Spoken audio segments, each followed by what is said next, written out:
इस दुनिया की मानव सभ्यता प्राकृतिक सभ्यता को किस तरह से खत्म करती जा रही है, इसका एक और उदाहरण हमें हाल ही में देखने को मिला है।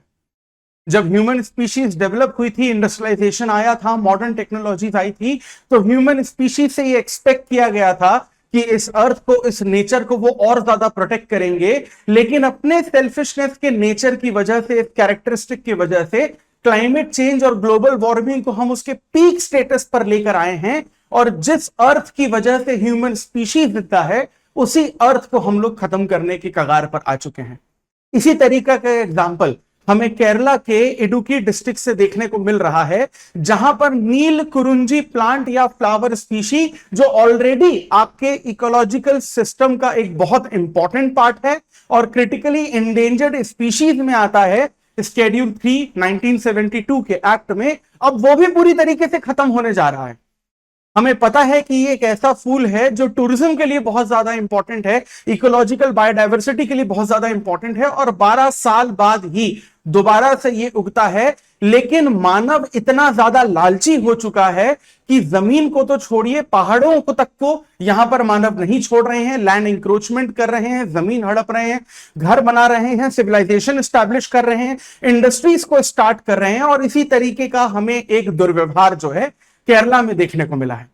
तो ये ऐसा कौन सा फ्लावर प्लांट स्पीशी है जो बर्बाद हो रहा है? कौन सी ऐसी ह्यूमन एक्टिविटी हो रही है यहां पर जिसमें हमें मैन मेड डिजास्टर यहां पर देखने को मिल सकता है? आज इसी टॉपिक को हम लोग डिटेल में और आसान भाषा में समझने की कोशिश करेंगे। Welcome to Chahal academy, this is Anubhav Depani. तो देखिए, हाल ही में खबर यहां पर आ रही है कि केरला के इडुक्की डिस्ट्रिक्ट में आपको एक हिल देखने को मिलता है जिसे हम लोग चोकरामुडी हिल के नाम से जानते हैं। और उसी चोकरामुडी हिल में हमें एक फ्लावर प्लांट स्पीशी देखने को मिलता है जिसका नाम है नील कुरुंजी फ्लावर प्लांट स्पीशी। नील कुरुंजी का अगर हम लोग संधि विच्छेद करने की कोशिश करें तो नील का मतलब होता है नीला यानी कि ब्लू, और कुरुंजी का मतलब अगर हम समझे तो इसका मतलब होता है फ्लावर या फिर फूल। अब प्रॉब्लम यह हो रही है कि यहां पर ये जो चोकरामुडी हिल है जो आपको इडुक्की डिस्ट्रिक्ट में देखने को मिलता है केरला में, यहां पर लैंड इंक्रोचमेंट बहुत ज्यादा हो रहा है।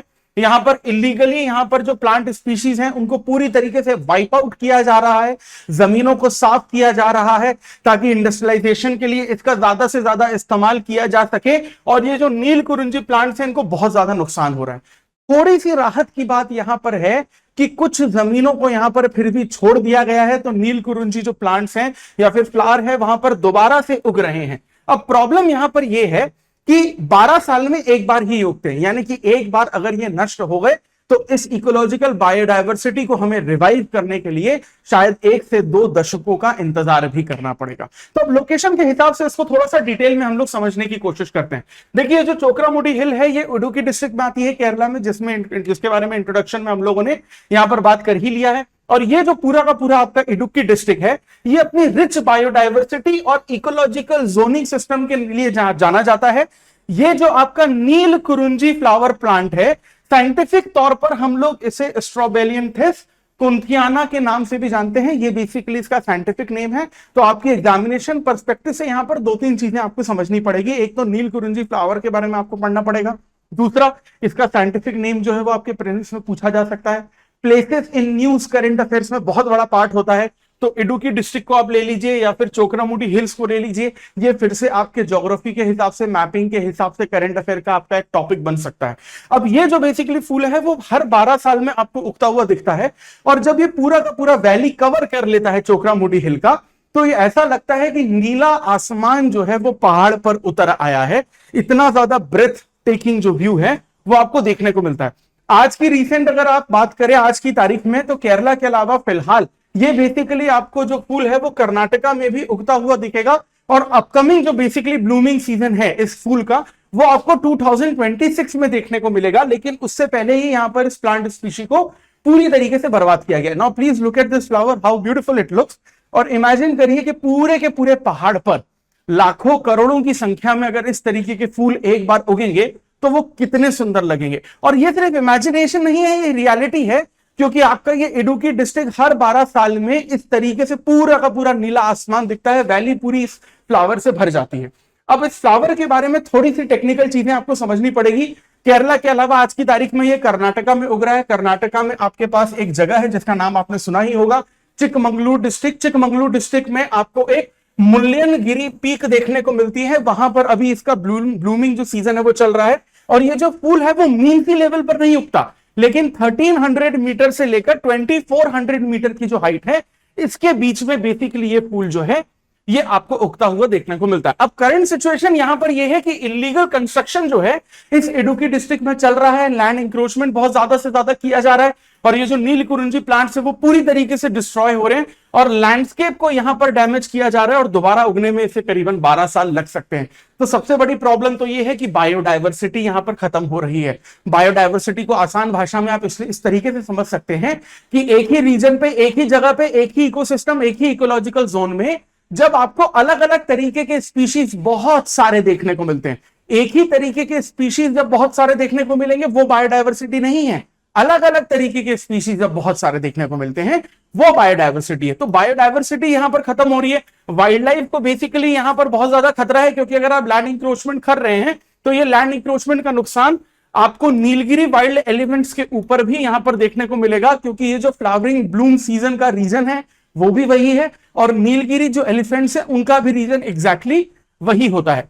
अब अगर हम लोग इसके स्टेटस की बात करें, थोड़ा सा हम लोग लीगल टर्म में देखें, तो हमारा जो वाइल्ड लाइफ प्रोटेक्शन एक्ट है 1972 का, उसके अंडर बेसिकली ये जो आपका नीलकुंज फ्लावर है उसके अंडर आता है, स्केड्यूल 3 में आता है। पेनल्टीज भी इस पे है, ये जानते हुए वहां पर लैंड इंक्रोचमेंट हो रहा है। अगर आप इस स्केड्यूल 3 के किसी भी फ्लोरा या फौना स्पीशीज को नुकसान पहुंचाते हैं तो 3 साल तक की जेल भी हो सकती है, फाइन भी आपको यहां पर 25,000 के आसपास देना पड़ सकता है। अब जैसे ही ये न्यूज बहुत ज्यादा बड़ी हो गई तो डिस्ट्रिक्ट लेवल पे इडुक्की डिस्ट्रिक्ट के जो डिस्ट्रिक्ट कलेक्टर हैं, जिनका नाम है वी विंगेश्वरी, इन्होंने यहां पर एक कमेटी फॉर्म कर दी है, इन्वेस्टिगेशन कमेटी। उस इन्वेस्टिगेशन कमेटी के जो चेयरमैन है उसी डिस्ट्रिक्ट के आपको एसडीएम देखने को मिलते हैं, जिनका नाम है यहां पर वीएम जयकृष्णन। और यहां पर ये इन्वेस्टिगेशन की जाएगी कि कितना लैंड इंक्रोचमेंट किया गया है, कौन कौन लोग इसमें शामिल थे, किस अथॉरिटेटिव पर्सन की वजह से ये हुआ है, और अब उनको क्या सजा मिलनी चाहिए। ये सारी की सारी चीजें ये कमेटी रिपोर्ट बनाएगी, और ये रिपोर्ट केरला के हाईकोर्ट में भी भेजी जाएगी और केरला की गवर्नमेंट को भी दी जाएगी। अब यहां पर हमको एक चीज ये समझने की जरूरत है कि सबसे जो अर्जेंट मैटर है इस चीज में वो ये है कि जो नीलकुरिंजी फ्लावर स्पीशी है उसको किस तरीके से प्रोटेक्ट करना है, क्योंकि ये बायोडायवर्सिटी से पूरी तरीके से जुड़ा हुआ है। कुछ इंडिजीनियस कम्युनिटीज भी हैं जो वहां के रीजन पे पूरी तरीके से डिपेंडेंट होती हैं, जिनमें से कुछ कम्युनिटीज तो ऐसी हैं जो पीवीटीजी के अंडर आती हैं, प्रिमिटिव वल्नरेबल ट्राइबल ग्रुप। वैसे प्रिमिटिव वल्नरेबल ट्राइबल ग्रुप को 1976 से पहले पीटीजी यानी प्रिमिटिव ट्राइबल ग्रुप कहा जाता था, लेकिन देबार कमेटी के रिकमेंडेशन पे इसे पीवीटीजी बना दिया गया था। तो पीवीटीजी जो है वो भी इस लैंड रीजन से यहां पे आपको कनेक्टेड देखने को मिलती है। ज्यादा से ज्यादा गवर्नमेंट इमीडिएटली ये कर सकती है कि जो इन्वेस्टिगेटिंग टीम है वो सिर्फ डिस्ट्रिक्ट लेवल पर ना होकर नेशनल लेवल पर भी हो, क्योंकि एक एग्जाम्पल काफी है जिससे कि हम ये समझे कि जो यहां पर बायोडायवर्सिटी को नुकसान पहुंचाने का काम केरला में किया जा रहा है वो दूसरे स्टेट्स में भी हो सकता है। ठीक, तो यहां पर सरकार को गलतियां कर करके चीजें नहीं सीखनी है। अनुभवी और समझदार व्यक्ति वही कहलाता है जो खुद की गलतियों से नहीं लेकिन सामने वाले की गलतियों से सीखे। तो केरला में इस तरीके के लैंड इंक्रोचमेंट से अगर यहां पर 1972 के लॉज का पूरी तरीके से वायलेशन हो रहा है तो दूसरे स्टेट्स में वो वायलेशन हो उससे पहले ही यहां पर इन्वेस्टिगेशन जो है शुरू की जानी चाहिए, और जितने स्ट्रिक्ट हो सके उतने स्ट्रिक्ट लीगल एक्शन यहां पर लिए जाने चाहिए। तो इसी तरीके के इंपॉर्टेंट टॉपिक्स को जो आपके प्रीलिम्स के करंट अफेयर और मेंस में जीएस पेपर 3 के एनवायरमेंट एंड इकोलॉजी में आपको मदद करेंगे और आपकी यूपीएससी सिविल सर्विसेज एग्जामिनेशन की प्रिपरेशन को और आसान बना सकते हैं। So for that please stay tune to Chahal Academy. ज्यादा से ज्यादा लाइक और शेयर करिए इस वीडियो को and subscribe to Chahal academy. This is Anubhav Deepani. I will see you in the next video. Thank you very much.